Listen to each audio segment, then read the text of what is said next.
नमस्ते दोस्तों, Goyal family food and blog में आप सभी का एक बार फिर से तहे दिल से स्वागत है। कैसे हैं आप सब? अभी सुबह का वक्त है, मुझे उठे तो काफी देर हो गई है।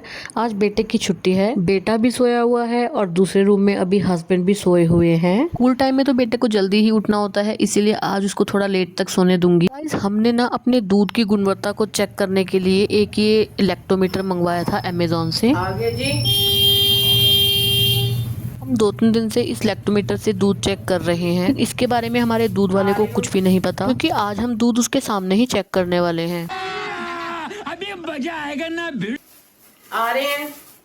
दूध देने के लिए दूध वाला बाहर आ गया है। हस्बैंड को भी इसीलिए मैंने उठा दिया था, क्योंकि आज हमने ये दूध चेक करना ही करना है। पता नहीं हम ये सही कर रहे हैं या गलत, लेकिन चलिए आपको लाइव परफॉर्मेंस दिखाते हैं।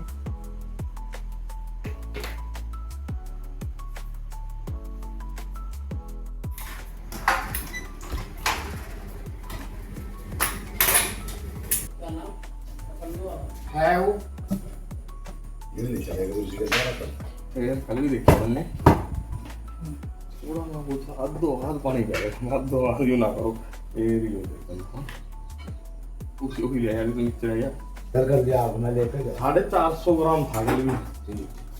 ठीक है, वही तो बात है। ठीक नहीं है ना तो गलत है। आधा था इसमें ये नापने वाला है, इसमें पता लग जाता है। पैसा मंगाया कल मैंने 350 आधा पानी था कल। दूध वाला तो दौड़ गया। अब हम अंदर जाके करते हैं चेक। चलो अंदर। ये मंगाया था एक उसको दिखाने के लिए कि दूध में कितना पानी पा रहा है। आधा पानी का आधा पानी आधा पानी पा आधा रहा है। है ये जो लेते हैं हम। हाँ आधा तो आधा भी ना लगे तो समझो बिल्कुल पानी है वो। हाँ आधा डाल रहा है। हाँ, गाँव में निकालते हैं ना तो उंगली डुबोगी तो व्हाइट व्हाइट अपने आप से दौड़ गया। कह रहा अपने आप चेक करते रहना। चेक तो क्या करना, हमें तो पता ही है आधा पानी है। इतने में तो चला गया। नहीं दीदी, पीने में नहीं, थोड़ा खाली काट के। हाँ अरे हमने चेक किया, बिल्कुल आधा पानी था आधा। आज हमने कहा इसके सामने ही चेक करेंगे। वो थैली लाने लग गए। उस थैली का हमारे यहाँ पीता कोई नहीं है। तो गाइस, देखा आपने, दूध वाले ना बहुत ज़्यादा आजकल चीटिंग कर रहे हैं। पहले भी जब मैं दूध की शिकायत करा करती थी तो ये सुनते भी नहीं थे, मतलब दूध वाले भैया सुनते भी नहीं थे और दौड़ जाते थे। आज भी इन्होंने ऐसा ही किया, लेकिन कोई बात नहीं, आज हम लाइव एक बार फिर से ताज़ा दूध चेक करके देख रहे हैं। अगर आज भी गड़बड़ आई तो बस फिर तो कल से ये दूध बंद है।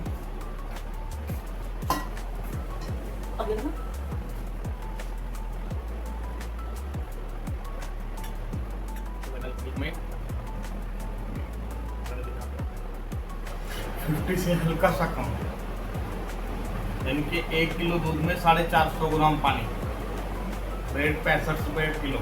गाइस, हमें तो ये लैक्टोमीटर बहुत अच्छा लगा। ये तो हमें ज़रूरत थी तो इसलिए हमने मंगा लिया। अगर आपको भी डाउट है कि दूध सही नहीं आ रहा तो आप भी इसका इस्तेमाल करके जांच सकते हैं कि आपके दूध में कितना पानी है, कितना वो प्योर है। वैसे आज के दूध में भी वो आधा पानी और आधा दूध था। चलिए खैर देखते हैं अब इसका क्या सोल्यूशन होगा। अभी फिलहाल उसी पानी वाले दूध की मैं चाय बनाने के लिए आ गई हूँ।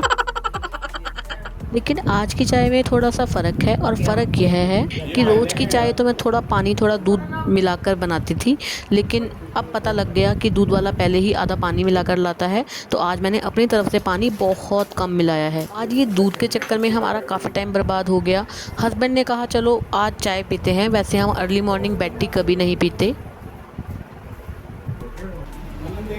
देखना देख क्या सब्जी वाला है तो यार वाइपर वाला था, इससे वो मैंने रोक लिया। एक मिनट, जितने में इंसान बाहर निकले घर के उतने में तो चले जाते हैं। बुला के लाऊं वापस। और क्या कहते भैया, बेचने नहीं आते हो कुछ या यूं ही घूमने आते हो यहाँ? कैसा लगा मेरा मजाक? अभी बाहर वाइपर वाला आया था और मुझे उससे कुछ ज़रूरी सामान लेना था, लेकिन जितनी देर हम बाहर गए उतनी देर में तो वो पता नहीं कहाँ गायब हो गया। एंजॉय करने के बाद मैंने मौके का फ़ायदा उठाने का सोचा। यानी स्वार्थ तो मेरा कोई नहीं था, बस यही स्वार्थ था कि हस्बैंड चलो दूध मतलब चेक करने के बहाने रूम से निकलकर सोफे पर गए थे, तो मैंने कहा आप यहीं बैठो, बस थोड़ी देर मैं फटाफट से रूम साफ़ करके आती हूँ, क्योंकि हस्बैंड बस यहाँ बैठ जाते हैं तो शाम को इवनिंग में ही बस बाहर निकलते हैं। तो मैंने ना आज पंखा भी साफ़ करना था, क्योंकि बहुत टाइम से ये पंखा साफ नहीं हुआ था और बहुत गंदा हुआ पड़ा था। जैसा कि मैंने अपने पहले व्लॉग्स में बताया भी है कि मैं अपने हस्बैंड को ज़्यादा चलने के लिए अभी फोर्स नहीं करती, क्योंकि डॉक्टर ने अभी उनको मना किया है चलने के लिए। अगर मुझे रोज का वो झाड़ू पोछा जो भी रूटीन के काम होते हैं वो करने भी होते हैं तो हस्बैंड को मैं बैठे रहने देती हूँ बेड पर। और जब हस्बैंड किसी काम से भी उठते हैं, नहाने के लिए या वॉशरूम के लिए या किसी भी काम के लिए उठते हैं, तो मैं तुरंत उस वक्त वो बेड क्लीन कर देती हूँ। वैसे तो ना मैंने इसके ऊपर एक रफ बेडशीट बिछाई भी थी, उसको बिछाने के बावजूद भी ना दरी के ऊपर काफ़ी डस्ट गिर गई थी, तो मैंने फटाफट से पंखा साफ करके दरियाँ झाड़ कर दोबारा बेडशीट बिछा दी है। अब बेडशीट बिछाने से पहले मुझे डस्टिंग करनी चाहिए थी, वो मुझे याद नहीं रही, अब याद आई है तो डस्टिंग कर रही हूँ। क्योंकि सुबह चाय पी ली थी तो अभी ब्रेकफास्ट थोड़ा लेट ही होगा, तो मैंने सोचा कि आज ब्रेकफास्ट बनाने से पहले ही अपना झाड़ू पोछे का काम भी खत्म कर लेती हूँ। गाइस ऐसा नहीं है कि ये सब काम मैं लगातार एक ही सांस में करती हूँ, बीच बीच में बहुत से छोटे मोटे काम आ जाते हैं। जैसे कि अभी बाहर मतलब नेबर ने आवाज मारी कि फ्रूट वाला आ गया है, फ्रूट ले लो। तुम्हें देने आया था, फिर मैं इधर को ले गई कैसे। फ्रूट्स तो मैं ले आई हूँ और अब दोबारा लगना है मुझे अपने काम में। मैं झाड़ू लगा रही थी, बीच में ही छोड़नी पड़ी थी, अब मैं दोबारा आ गई हूँ। पहले मेरा विचार था कि मैं एक इसी रूम को पहले क्लीन कर दूँ, पहले ब्रेकफास्ट बना लूँ, फिर मैं बाद में बाकी सब काम कर लूँगी। लेकिन हस्बैंड से पूछा तो हस्बैंड ने कहा अभी तो भूख किसी को भी नहीं है, तो आप कर लो अपना काम। तो बस फिर मैंने सोचा कि मैं फटाफट से फिर झाड़ू पोछे का काम खत्म कर ही लेती हूँ। हस्बैंड कह रहे हैं कि तुम इतने अपना ये वाला काम खत्म करो, हम नहाने धोने का काम खत्म कर लेते हैं। और आज ना गाइज मैं एक बात सोच रही थी कि अक्सर आप मतलब मैं व्लॉग में भी आजकल दिखा रही हूँ कि बारिशों का कुछ पता नहीं चल रहा। मैं जिस दिन कपड़े धोती हूँ उस दिन मेरे साथ पंगा हो जाता है, यानी बारिश आ जाती है। और आज देखिए कितना अच्छा मौसम है, अभी तक तो कोई बादल नहीं आ रखा और आज मुझे कपड़े भी नहीं धोने। झाड़ू का काम तो मैंने खत्म कर लिया है, अब मैं साथ साथ लगा दूंगी पोछा। और झाड़ू लगाने में ना मुझे पोछा लगाने से ज़्यादा टाइम लगता है, क्योंकि आजकल ना गाइज बरसातों में मुझे लगता है शायद मेरे ही साथ नहीं सभी के साथ ये प्रॉब्लम चल रही है बाल झड़ने की। तो झाड़ू अगर अच्छे से लगी होती है ना, मतलब जो बाल होते हैं अगर नीचे फर्श पे गिरे हुए कहीं भी, तो वो झाड़ू में से अगर निकल जाए तो पोछा लगाते हुए कोई दिक्कत नहीं आती। वैसे तो हमारे घर में जब जोत जगती है तो उस दौरान झाड़ू पोछा नहीं किया जाता, लेकिन अभी फिलहाल हस्बैंड जोत जगाने की तैयारी कर रहे हैं, बस उतनी ही देर में मैं फटाफट से पोछा भी मार दूंगी। और गाइज आज तकरीबन 1 या सवा महीने के बाद मेरे हस्बैंड जोत जगा रहे हैं। शायद काफ़ी लोगों को पता है और काफ़ी लोगों को नहीं भी कि मेरे हस्बैंड के पैर में फ्रैक्चर हो गया था और 2 महीने के बेड रेस्ट पे मेरे हस्बैंड चल रहे हैं। लेकिन फिलहाल आज वो काफ़ी अच्छा महसूस कर रहे थे, तो उन्होंने बोला कि आज मैं ठीक से बैठ पा रहा हूँ तो मैं आज जोत जगा दूँ। तो मैंने कहा हाँ ज़रूर, इससे अच्छी क्या बात हो सकती है। तो उन्होंने आज जोत जगाई। इतने में हस्बैंड ने जोत जगाने की तैयारी की, मेरा पोछा भी लग चुका है।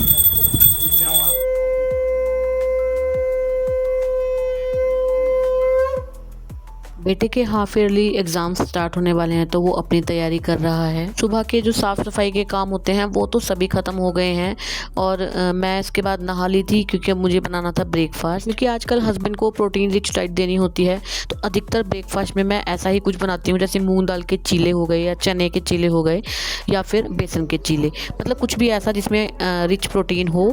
लेकिन और सुबह से डिसाइड था कि हम आज बेसन के चीले ही बनाने वाले हैं। बेटे ने कह दिया मैं चीला नहीं खाऊंगा, तो हस्बैंड ने भी कह दिया जो सब खाएंगे वही बना लो। अभी तो पहले ही सुबह बैठी लेते हुए आधे घंटे की डिस्कशन हुई थी कि नाश्ते में चीले बनेंगे। अब मुझे फिर दोबारा उसी दुविधा में डाल दिया है कि आखिरकार बनाऊं तो क्या बनाऊं। मैंने भी कहा इतनी जल्दी तो कुछ भी ऐसा नहीं बनने वाला। तो मैंने पिछले कल चने बनाए थे, बेटे को तो उसी से दूंगी, लेकिन जो आटा गूंदा है ना वो मैंने मल्टीग्रेन बेसन और काफ़ी सारी सब्जियां डालकर गूंदा है। यानी जो सब्जियां मैंने बेसन के चीले के लिए रेडी करी थी वो मैंने चॉप करके अच्छे से आटे में गूंद दी।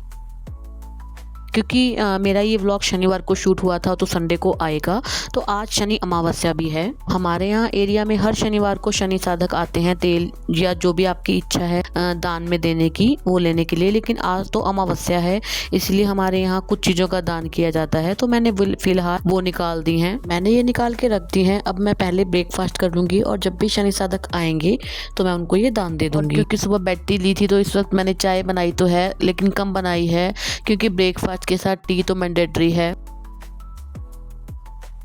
ब्रेकफास्ट हमारा हो गया था और 10 से 15 मिनट का आराम भी। फिलहाल शनि साधक भी आ गए हैं और आज बहुत तेज़ धूप है। चलिए दोस्तों, आज के लिए बस इतना ही। मैं यहाँ पर अपने व्लॉग का एंड करती हूँ। आपको मेरा ये व्लॉग कैसा लगा मुझे कमेंट करके प्लीज़ ज़रूर बताइएगा।